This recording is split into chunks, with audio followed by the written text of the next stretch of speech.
It started with the guest room, that sterile, echoing space we used to reserve for out-of-town friends or the occasional political donor passing through Seattle. Vanessa told me I snored too much, said her sleep tracker confirmed it. So I moved into the guest room without protest, figuring it was just temporary. But weeks passed, then months, and she stopped calling it the guest room. She started calling it my room. At first, I rationalized everything. We were both exhausted. I was running back-end strategy for a congressional re-election in Tacoma. She was flying between D.C. and San Francisco, throwing galas for PACs with names like Future Forward Women and She Votes. I missed her, sure, but I respected the grind. We both did hard things in public-facing worlds. I thought we were on the same team. Until that package arrived. No return address, no postage, just a small black bubble mailer placed neatly on my doormat, as if someone had walked right up and set it there with purpose. Inside, a USB stick and a note, typed, anonymous. You need to see who she really is. No tricks, no viruses, just the truth. I stared at it for 2 days before plugging it in. Call it fear, call it denial. I didn't want to become one of those men who snooped, who distrusted. But the unease had already begun to rot me from the inside. It had started before the package, if I'm honest. It was in the way she turned her phone face down when I entered a room. The sudden jump in her personal income, she brushed it off as crypto returns. And the locked drawer in her office, the one she started using after her last book club retreat. That drawer, by the way, contained nothing but 2 prepaid phones and a stack of envelopes labeled with dates, each stuffed with crisp hundreds. I hadn't meant to find it. I was looking for a charging cable. But the moment I opened that drawer, something in me fractured. I plugged in the USB late one night, alone in my room, the cold light from the guest bathroom spilling into the hallway like a forensic scene. There were folders inside, videos, screenshots, transaction logs. The first file was a video, grainy, Vanessa, alone, speaking to the camera. Some people say you have to choose between power and pleasure. I say, why not both? She was in our condo, the silk robe, the wine glass, the fireplace. And then came the payment records, thousands in monthly transfers, tags like session, premier tier, custom experience. The usernames were obscene, but one caught my eye, Axiom 33. Someone who'd sent her over $9,000 in a single month. Her response? You always see me, the way my husband never did. I didn't sleep that night. I didn't confront her, not yet. Instead, I stared at the ceiling fan, counting every rotation like it might hypnotize me back into ignorance. But that was gone now. Whatever she was doing, it wasn't just betrayal. It was calculated, controlled, monetized. And someone out there wanted me to see it. Maybe because they pitied me. Maybe because they hated her. Maybe because it was me. I copied the contents, encrypted the drive, and made my first call in 5 years to Malcolm Grayson, the last man in politics who taught me how to destroy someone without ever raising your voice. The first thing Malcolm said when he answered the phone was, "Took you long enough, Delaney. Let me guess, it's not about an election this time." We hadn't spoken in years. He'd been pushed out of the political scene after leaking a Senate campaign's skeletons to the press, burned a lot of bridges. But right now, I didn't need bridges. I needed someone who knew how to blow them up without being seen. We met at a quiet bar in Belltown, the kind of place with sticky floors and no music, just the hum of fluorescent lights. Malcolm looked exactly the same, graying at the temples, sharp-eyed, and dressed like he still believed in trench coats. I handed him the unmarked USB drive. He plugged it into a laptop shielded with more privacy than a campaign war room and leaned in as the contents loaded. "She's polished," he muttered. "Not just performing, she's orchestrating. This isn't about attention. This is a system." That word, system, stayed with me. Because building systems is what I do. I craft messages, control optics, bury narratives before they surface. But what I saw on that screen, Vanessa had built something of her own, layered, branded, and disturbingly transactional. Over the next few days, Malcolm dug deeper. He traced payment chains moving through encrypted digital wallets, unusual spikes in transfers from anonymous contributors, geotags from high-rise lounges and private suites. One of the images had a timestamp from a weekend she claimed to be at a women's leadership retreat. The metadata told a different story. A rooftop bar in Southern California, reservations under an alias, access to a private elevator. I began to see the edges of something I hadn't allowed myself to name. This wasn't just infidelity. She was using a platform designed for private digital content, something exclusive, masked behind pseudonyms, to build a network of influence. But unlike most who use those sites for income alone, she had layered in another objective: proximity to power. The more we found, the more disturbing it became. Vanessa had built a persona online under a different name, not just to share curated material with select subscribers, but to identify men, high net worth, connected, careless. And once she had their attention, she invited them to in-person experiences that blurred boundaries and reinforced loyalty. Some of these men, Malcolm noted, were linked to donors and lobbyists. A few had even turned up in photos from past campaign events. "She's not building relationships," he said. "She's extracting access. You were the case study. Now you're just the template." And still, part of me hoped I was wrong. I wanted to believe it was just misjudgment, a strange phase, a reckless attempt to feel powerful. That illusion shattered when I found her hidden folder, not on a burner device, but on our shared cloud drive. She'd been careless. Or arrogant. Malcolm bypassed the weak encryption, and inside we found dozens of files, typed notes, schedules, conversation logs with labels like Tier 3 loyalty level. It read like a CRM for powerful men who had mistaken attention for intimacy. But one document made my breath catch. J.R. Delaney, psychological profile. It wasn't long, but it was exacting. Emotionally reserved, conflict avoidant, prioritizes reputation over confrontation, unlikely to challenge betrayal unless publicly forced, responds to silence with inaction. I felt something cold settle in my chest. It wasn't the betrayal itself, it was the clinical way she documented it, the way she used my integrity as a flaw. Not just cheating on a husband, diagnosing him like a weak point in a system. I stayed up all night rereading that line. Unlikely to challenge betrayal unless publicly forced. She had bet everything on my silence. And for a long time, she wasn't wrong. But watching her methods laid bare, the payment patterns, the exclusive sessions, the careful way she grouped men by influence and psychological pliability, something in me flipped, not into rage, into clarity.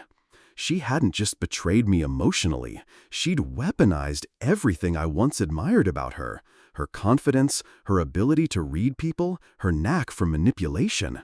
And she used it not just to build income, but a shadow influence network beneath our marriage.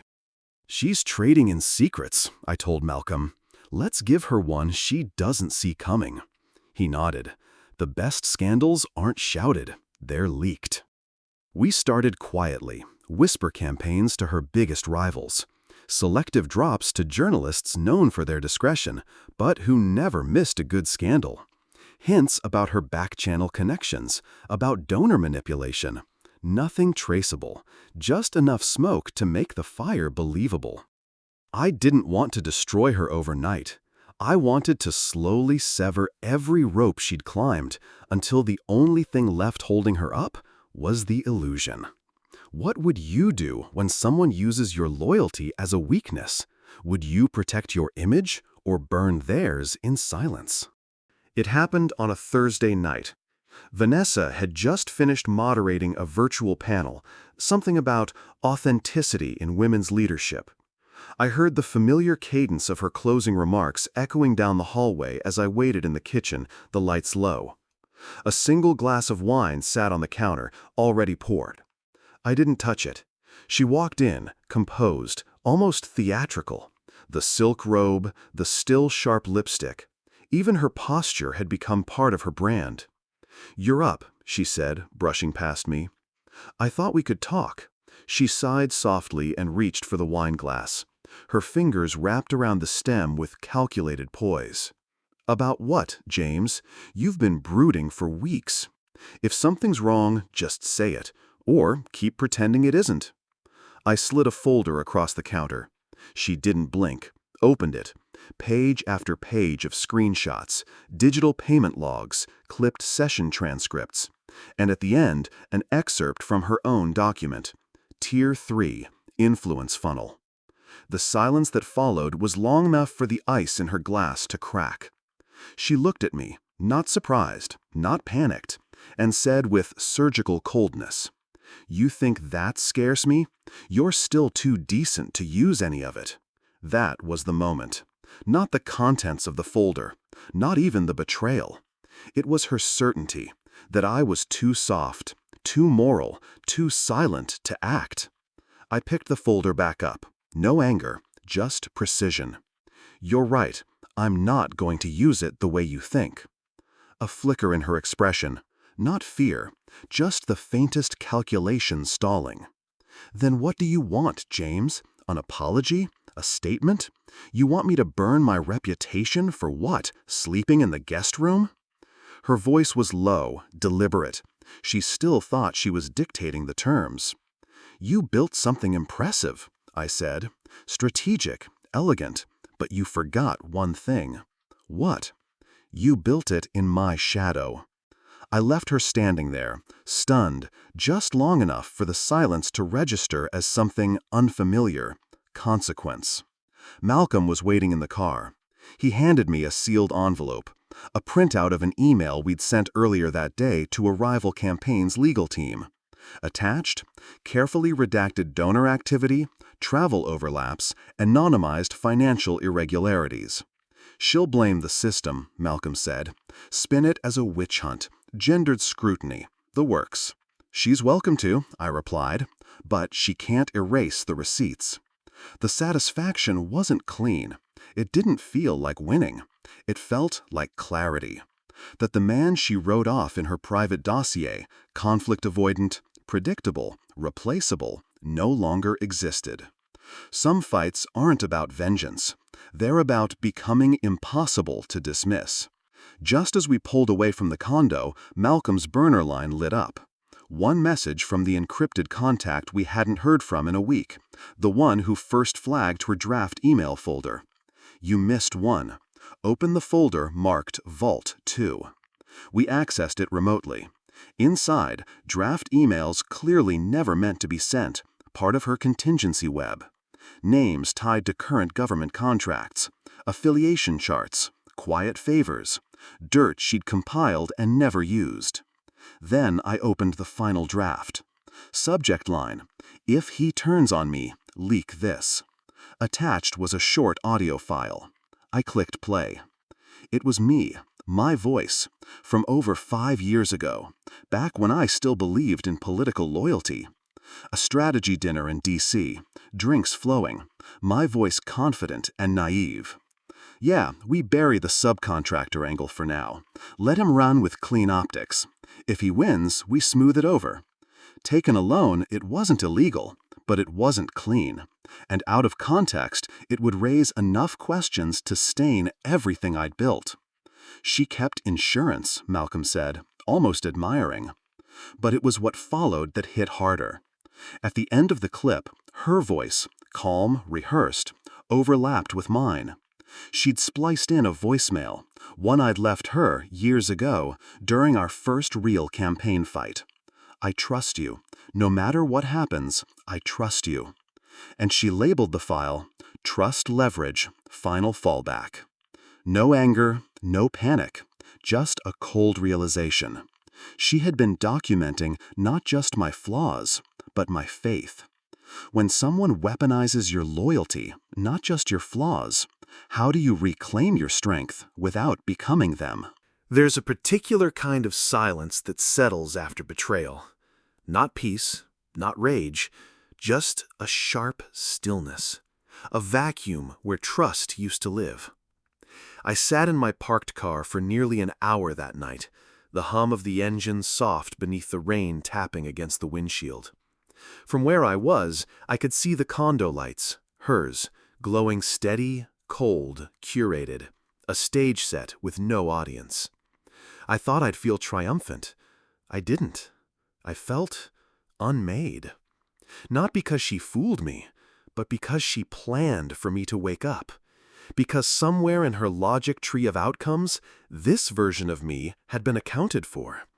And that meant I wasn't unpredictable. I wasn't even dangerous. Just a variable she believed she could contain. That was the last thought I allowed to define me. The next morning, I walked into Carolyn Tate's office, rain-soaked, sleep-deprived, folder in hand. She didn't ask questions, just gestured for me to sit, her desk already cleared. "This about Vanessa?" she said, almost like a formality. I laid out the evidence, not the scandalous parts, the structural ones, the LLCs, the transaction corridors, a copy of the insurance audio file. She went still as she flipped through it.